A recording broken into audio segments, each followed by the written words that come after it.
इथे आपण बोंबिल घेतलेत, आता ते साफ करून घेऊया। आपण बोंबील साफ करून घेतलेत, एका बोंबलाचे 2 तुकडे केलेत। आता स्वच्छ पाण्याने धुवून घेऊ। त्यामध्ये पाणी ओतूया आणि छान धुवून घेऊया। इथं आपण 2-3 पाण्याने धुवून घ्यायचे। पण 3 पाण्याने बोंबील धुवून घेतले, त्याच्यावरचे जे खवले असतात ना ते निघून जातात। तेल तापले, तेलामध्ये लसूण परतून घ्यायचा गुलाबी होईपर्यंत। लसूण गुलाबी झालाय, त्यामध्ये घरचा मसाला आणि धनिया पावडर टाकून घेणार आहे। छान परतून घ्यायचे। मसाला परतला की त्यामध्ये वाटण टाकणार आहे आणि वाटण परतून घेणार आहे आपण। इथं आपण बारीक गॅस ठेवलेला आहे।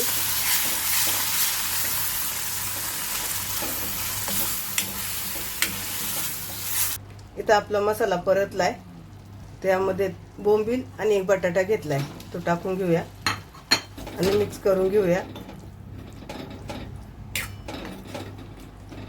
आपण कांदा खोबऱ्याचं वाटण घातलंय, ते मी 8 दिवसात एकदाच करून घेते, रोज रोज नाही करत। तर तुम्ही म्हणला वाटण करताना दाखवलं नाही।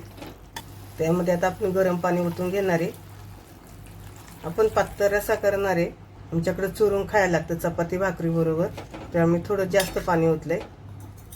तुम्हाला सुक्क पाहिजे असेल तर पाणी कमी होतं। इथं आपल्या कालवणाला उकळी आली, त्यामध्ये चवीनुसार मीठ मिक्स करून घेऊया। बोंबील आणि बटाटा शिजेपर्यंत वाट बघूया।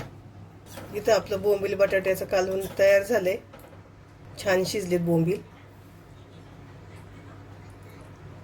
आणि बटाटा पण शिजलाय। आपण गॅस बंद करूया, वरतून कोथिंबीर जरा टाकू, मिक्स करूया। आपला रस्सा तयार।